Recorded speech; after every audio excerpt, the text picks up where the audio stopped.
Perkenalkan, saya Roderick Wilson Tendean dengan NIM 226-12179, dokter muda stase anestesi, periode 9 Agustus sampai 19 September 2021. Pada kesempatan ini, saya akan mempresentasikan materi mengenai perioperatif medicine atau penanganan perioperatif, khususnya pada penanganan preoperatif.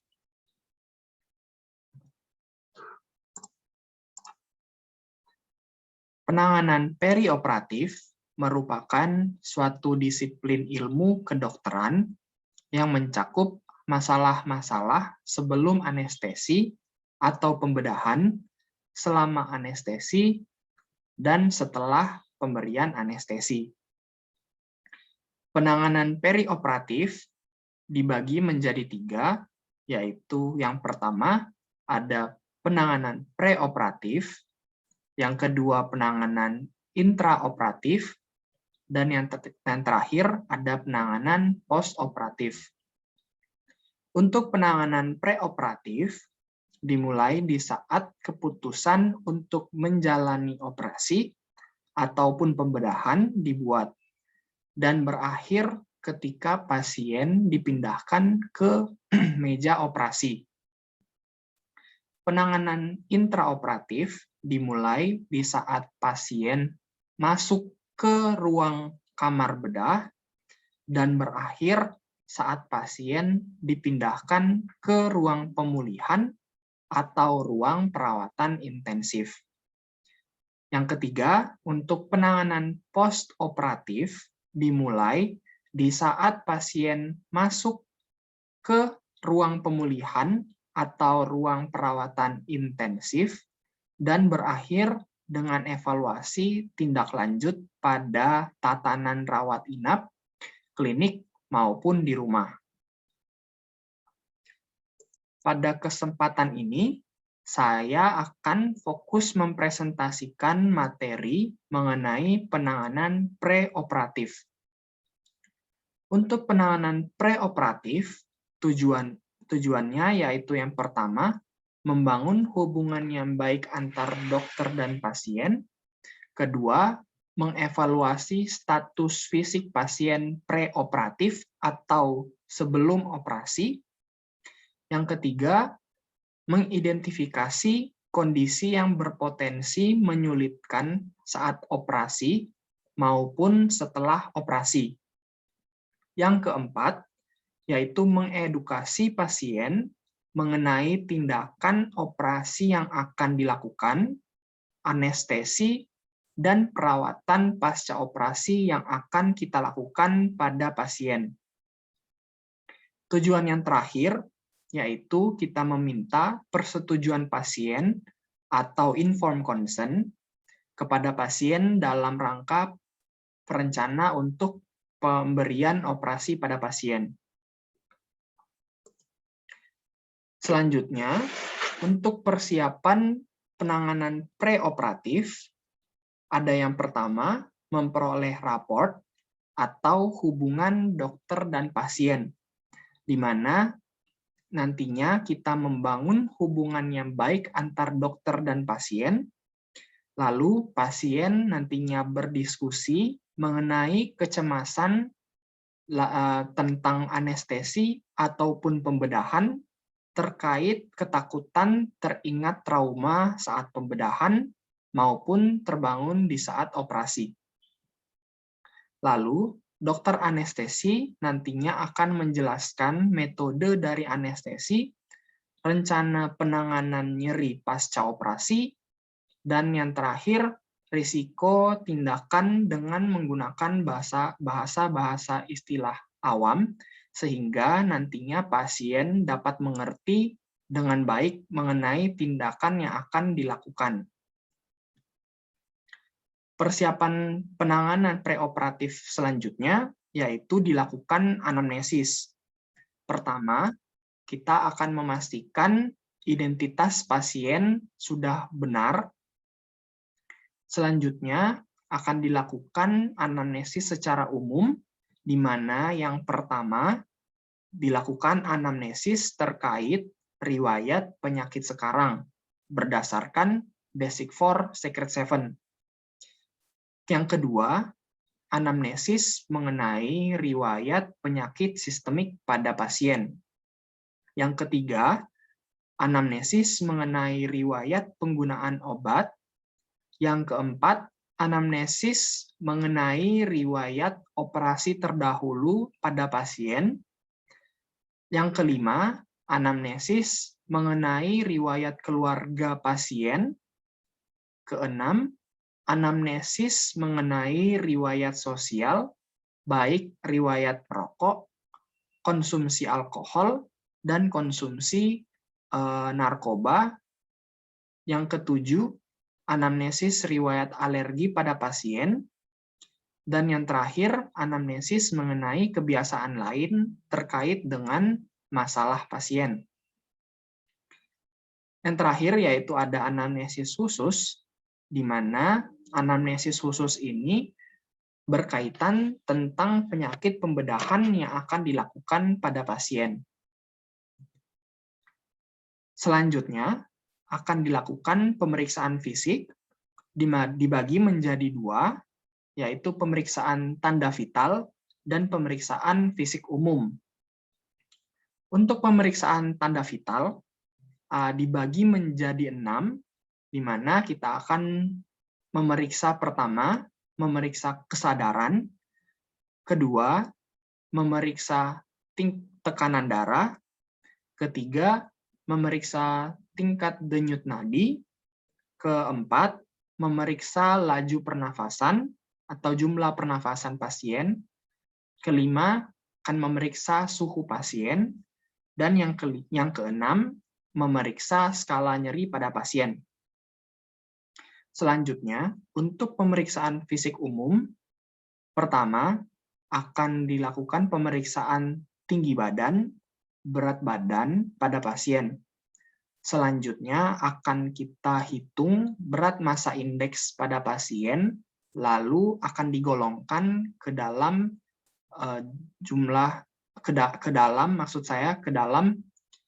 gizi buruk, gizi cukup, maupun gizi berlebih. Pemeriksaan selanjutnya yaitu pemeriksaan saraf pusat, di mana kita akan memeriksa ukuran pada pupil pasien, apakah isokor atau tidak, atau anisokor. Selanjutnya yaitu memeriksa apakah ada tanda-tanda peningkatan TIK, adanya kejang, dan adanya kelemahan pada ekstremitas pasien. Pemeriksaan yang ketiga yaitu pemeriksaan respirasi, di mana kita akan memeriksa jalan nafas pasien, lalu kita mengevaluasi apakah dada kiri dan kanan pasien simetris atau tidak. Pemeriksaan yang keempat yaitu kardiovaskular, di mana kita akan memeriksa apakah adanya kelainan jantung berupa kelainan jantung bawaan, kelainan katup jantung, ataupun kelainan irama jantung. Lalu kita juga akan memeriksa apakah adanya gangguan-gangguan vaskular. Pemeriksaan yang kelima yaitu pemeriksaan gastrointestinal. Kita akan memeriksa apakah ada gangguan seperti mual muntah, distensi, dan juga peristaltik pada usus pasien. Pemeriksaan yang keenam yaitu pemeriksaan urogenital, di mana kita akan mengevaluasi apakah adanya pembesaran pada ginjal, retensi urin, lalu kita evaluasi produksi urin pasien, lalu kita juga evaluasi apakah adanya tanda-tanda pada infeksi urogenital. Pemeriksaan yang terakhir yaitu pemeriksaan muskuloskeletal. Kita akan mengevaluasi adanya penyakit tulang maupun otot, baik kongenital maupun yang didapatkan dari pasien. Selanjutnya akan dilakukan pemeriksaan lanjutan, yaitu pertama, pemeriksaan airway berdasarkan metode Lemon. Untuk metode Lemon, untuk L, pertama kita akan mengevaluasi atau inspeksi secara eksternal pada saluran nafas pasien. Untuk E, kita akan mengevaluasi dengan aturan 3-3-2.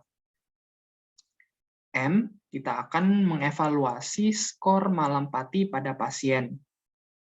O, kita akan mengevaluasi apakah adanya obstruksi pada saluran nafas pasien. Dan yang terakhir, N, kita mengevaluasi mobilitas leher pasien, apakah adanya kekakuan. Untuk hasil pemeriksaan dari metode Lemon ini, dengan nilai lebih atau sama dengan 3, menandakan adanya kemungkinan kesulitan pada intubasi. Selanjutnya, pada evaluasi Mallampati, terdapat adanya 4 kelas. Kelas yang pertama, terlihat palatumole, uvula, dan pilar anterior maupun posterior. Untuk kelas yang kedua, terlihat palatumole dan uvula. Kelas yang ketiga, terlihat palatumole dan sedikit uvula. Dan yang kelas yang terakhir, kelas keempat, palatumole sudah tidak terlihat. Selanjutnya, yaitu pemeriksaan penunjang. Pertama, pemeriksaan BL, di mana kita akan mengevaluasi tingkat HB, HCT, leukosit, dan platelet pada pasien. Di mana kita mengevaluasi pada pasien dengan umur di atas 60 tahun, atau perempuan yang sedang menstruasi, atau pasien yang diperkirakan akan banyak terjadi perdarahan atau perlu transfusi nantinya. Ataupun pasien dengan riwayat pendarahan, anemia, gangguan darah, malnutrisi, gangguan hati, maupun gangguan ginjal. Pemeriksaan selanjutnya yaitu pemeriksaan serum glukosa, BUN-SC, maupun elektrolit, di mana pemeriksaan serum glukosa, BUN-SC, dan elektrolit ini dilakukan pada pasien-pasien dengan umur di atas 60 tahun atau pasien dengan riwayat diabetes, gangguan nutrisi, hati, ginjal, lalu pasien dengan adanya riwayat keluhan diare, mual muntah, pasien riwayat konsumsi steroid, obat-obat diuretik, ataupun konsumsi obat nefrotoksik. Pemeriksaan penunjang yang ketiga, yaitu pemeriksaan fungsi hati, yaitu SGOT, SGPT, dan albumin, di mana kita akan memeriksa pada pasien dengan riwayat adanya penyakit hati, nutrisi, dan konsumsi alkohol berlebih atau alkoholisme. Pemeriksaan penunjang yang keempat yaitu pemeriksaan koagulasi, di mana pemeriksaan ini dilakukan pada pasien dengan riwayat gangguan koagulasi, riwayat pendarahan sehabis luka, operasi, dan mudah memar, serta pasien riwayat konsumsi antikoagulan. Pemeriksaan penunjang yang kelima yaitu pemeriksaan X-ray toraks, di mana pemeriksaan X-ray toraks ini dilakukan pada seluruh pasien dengan umur 60 tahun atau ada riwayat penyakit jantung, tiroid, riwayat penyakit pernafasan, dan kanker, di mana nantinya kita akan mengevaluasi apakah adanya penyebaran pada penyakit kanker ini. Namun, pasien dengan riwayat merokok dan infeksi saluran pernafasan atas yang sudah sembuh tidak termasuk indikasi dari penggunaan pemeriksaan X-ray toraks. Pemeriksaan penunjang terakhir yaitu pemeriksaan EKG, di mana pemeriksaan EKG ini dilakukan pada pasien dengan umur di atas 40 tahun atau pasien dengan riwayat penyakit jantung, hipertensi, maupun riwayat penyakit paru. Persiapan selanjutnya yaitu evaluasi risiko. Evaluasi risiko ini dilakukan berdasarkan klasifikasi dari ASA atau American Society of Anesthesiologists, di mana evaluasi risiko ini sebenarnya dibagi menjadi 6 kelas, di mana kelas yang pertama, pasien tidak memiliki kelainan organik maupun sistemik selain dari penyakit yang akan dilakukan tindakan atau operasi. Untuk kelas yang kedua, di mana pasien yang memiliki kelainan sistemik ringan sampai dengan sedang selain penyakit yang akan dioperasi atau ditindaki. Kelas yang ketiga, yaitu pasien memiliki kelainan sistemik berat selain penyakit yang akan dioperasi, tetapi belum mengancam jiwa dari pasien. Kelas yang keempat, pasien memiliki kelainan sistemik berat yang mengancam jiwa selain penyakit yang akan dioperasi.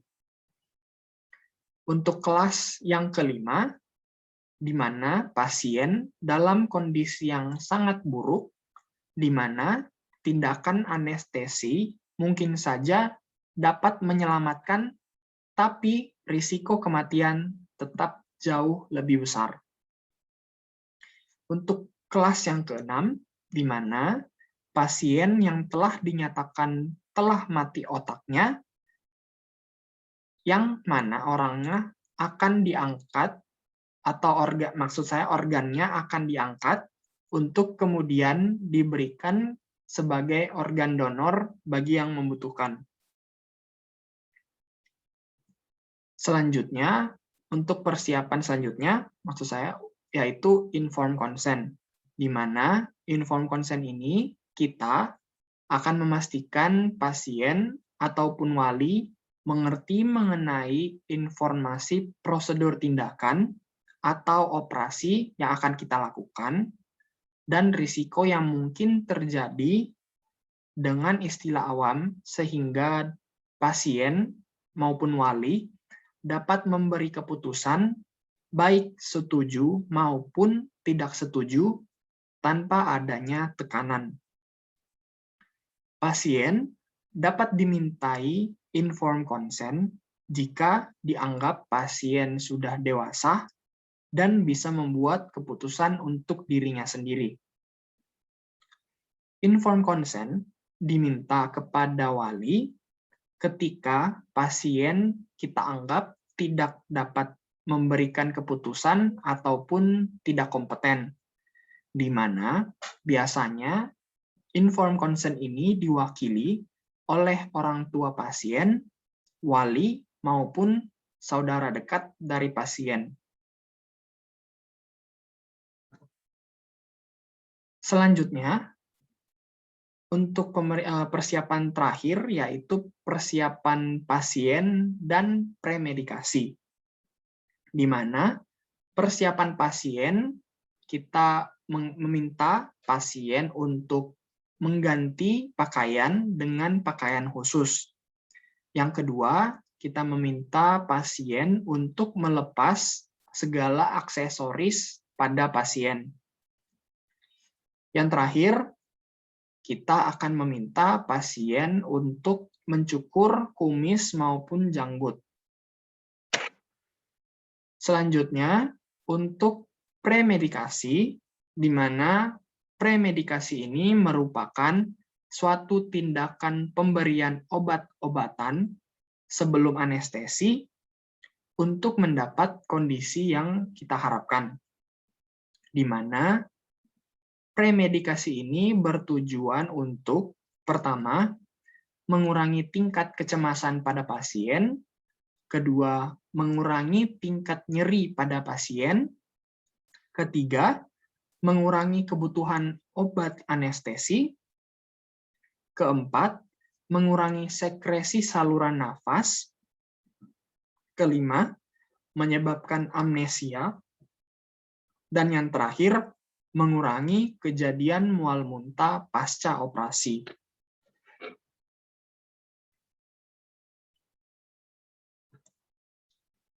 Baik, sekian presentasi materi mengenai penanganan preoperatif yang dapat saya sampaikan.